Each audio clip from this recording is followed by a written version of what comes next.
eu vim aqui ter uma conversa com vocês sobre como a gente vai democratizar uma tecnologia como dados. Só que antes de começar essa conversa, eu queria entender com quem que eu estou conversando. Ciência de dados. Quando a gente pensa em ciência de dados, o termo ciência distancia muito a gente. E eu queria saber de vocês, quem acha que aqui usa dados diariamente no seu dia a dia para tomar decisão, por favor, levanta a mão. Uma galera. E quem acha que ciência de dados é algo que só cientista, galera da NASA, essa galera, tipo, muito distante assim do nosso dia a dia que faz realmente ciência de dados? Quem acha que ciência de dados é algo distante, por favor, levanta a mão. Beleza? Quando a gente usa aplicativos como o Waze, o Uber, o iFood, o Netflix, que geralmente estão no nosso dia a dia, eles são regados de dados. Inclusive, o principal produto deles é dados. Dados que são criados e consumidos por nós. O Waze, por exemplo, ele pega dados do clima, de trânsito, você imputa lá a informação se tem um buraco ou não na via, e essa informação, todas elas juntas ajudam você a tomar decisão se você vai ir pela rua à direita ou a rua pela esquerda, que vai demorar menos. E isso, quando você escolhe a rua que você vai tomar, porque vai demorar menos, você acabou de tomar uma decisão baseada em dados.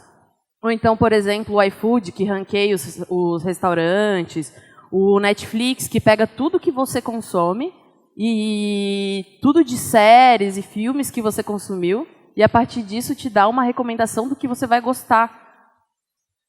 E ele geralmente acerta. E ele pega e dá um númerozinho ainda e fala assim, 98% de chance de você gostar, e coloca lá numa trilha que ele acredita que você vai gostar. Então você já está assistindo filmes e tendo entretenimento baseado em dados. E as empresas já se ligaram disso, elas estão botando muita grana e gente para pensar em dados, e já é um fato, até no Brasil, que a gente precisa começar a pensar e investir mais em dados. Só que quando a gente fala de poder público hoje, o poder público ele ainda não está usando dados da melhor forma que ele poderia.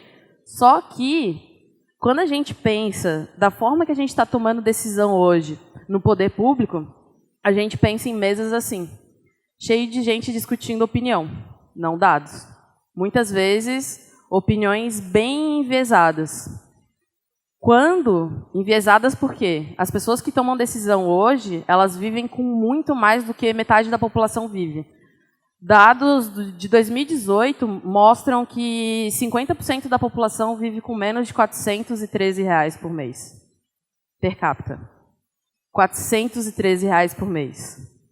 Os políticos não entendem o que é viver com R$413 por mês, e mesmo assim estão tomando decisões para a vida das pessoas que vivem com R$413 por mês. Essa conta ela não fecha muito bem, principalmente quando a gente vê que as realidades são muito divergentes.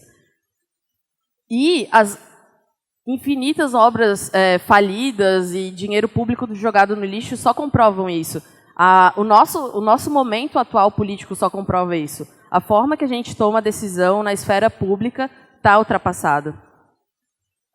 Dos bondinhos do Complexo Alemão, que custaram mais de R$200 milhões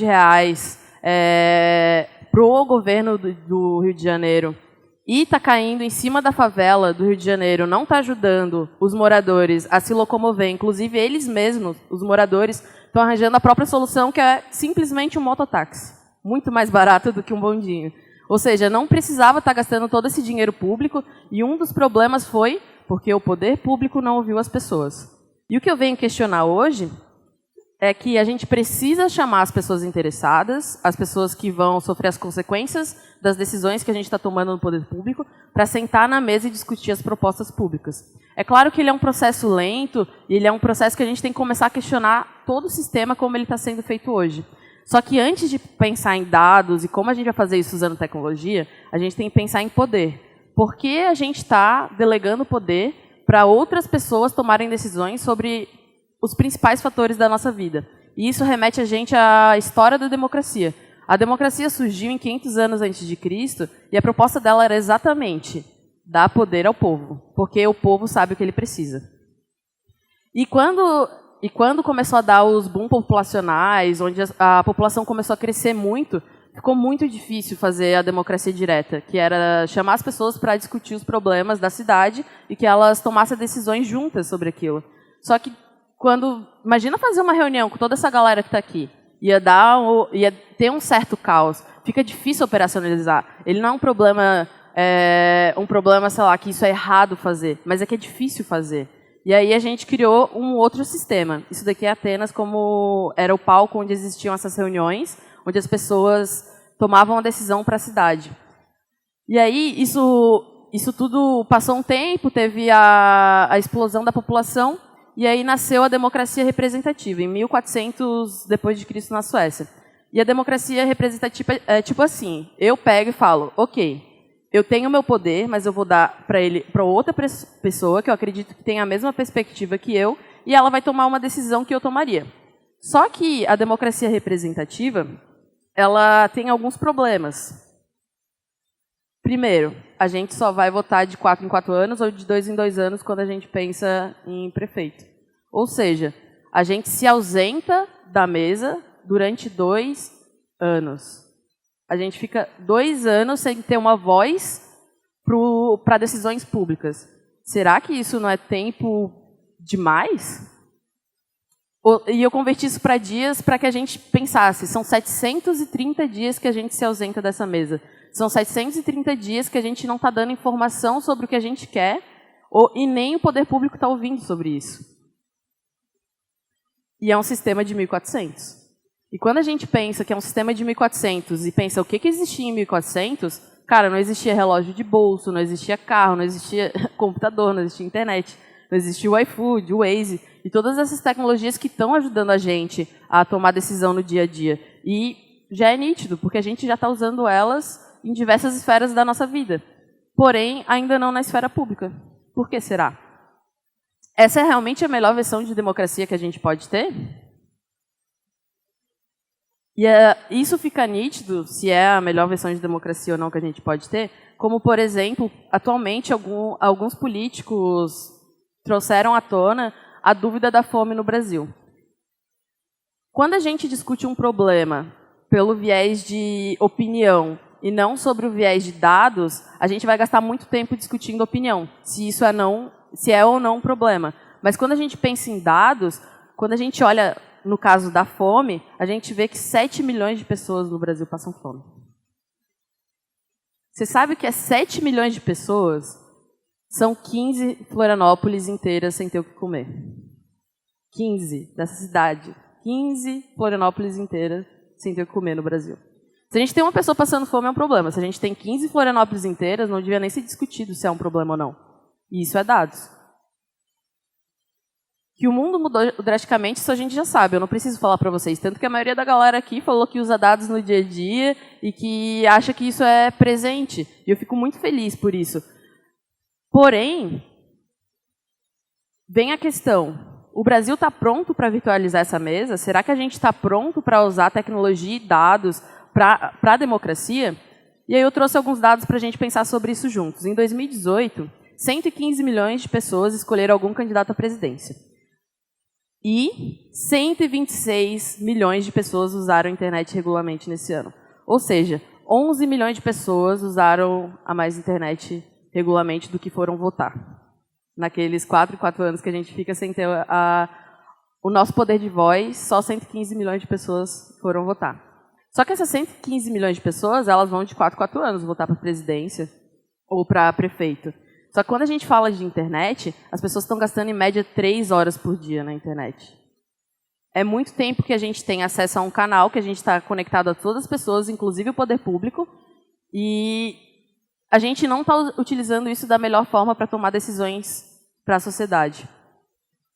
E quando eu trago a provocação que a gente pode virtualizar essa mesa para que não seja mais um problema operacional, que a gente tenha as nossas vozes nas decisões públicas, na verdade, a gente, olhando para a perspectiva que a gente tem hoje, a gente já virtualizou a mesa. Mais de 70% da população do Brasil está na internet. Inclusive, essa mesa está cheia de dados falsos. Essa mesa não só está cheia de dados falsos, como ela está alimentando brigas de família. Essa mesa que é a internet virtual, onde a gente está discutindo, onde é um espaço de discussão, ela está ditando o rumo de eleições, como o do Brasil e Estados Unidos. Então, a provocação que eu venho trazer hoje também é, a gente está fazendo a força contrária dessa força de uso de dados e tecnologia para o mal, A gente está fazendo essa força contrária de falar de uso de dados para o bem, e de democracia, e de tecnologia, e tudo isso junto, para que a gente tenha uma sociedade melhor? Ou a gente ainda não está trazendo esse assunto tanto à tona? Porque é um problema de poder. Mas eu trago boas notícias também. Canadá e Taiwan são países que já estão usando dados para colher informações sobre a população. Então, eles perguntam sobre assuntos, por exemplo, como o aborto, e dão para a população a chance que ela dê a opinião dela para que ele entenda os anseios públicos. Porque qual que é o intuito da decisão pública? Ajudar a população. O que a população quer, o que a população deseja? Democracia. Mas vamos pensar localmente, porque a gente não é Canadá e nem Taiwan, né? Vamos pensar em Florianópolis. Peguei alguns dados de Florianópolis e ela tem, num estudo da Universidade de Brasília, a gente pegou o primeiro lugar de pior mobilidade do Brasil. E o segundo lugar no mundo.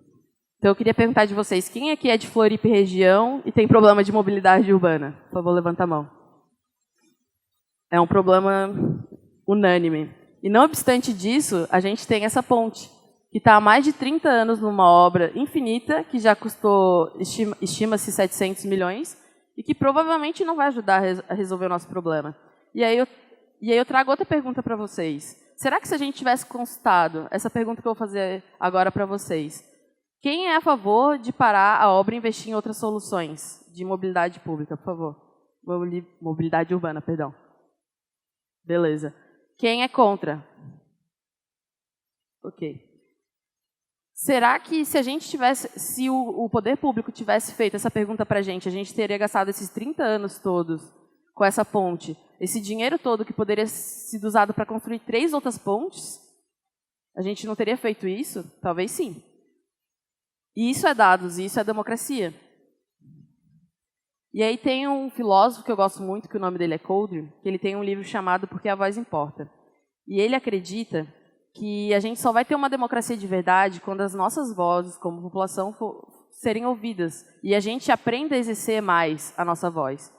E a minha provocação é, por que a gente não usa a internet como um local de exercer a nossa voz política? Na verdade, a gente já está usando.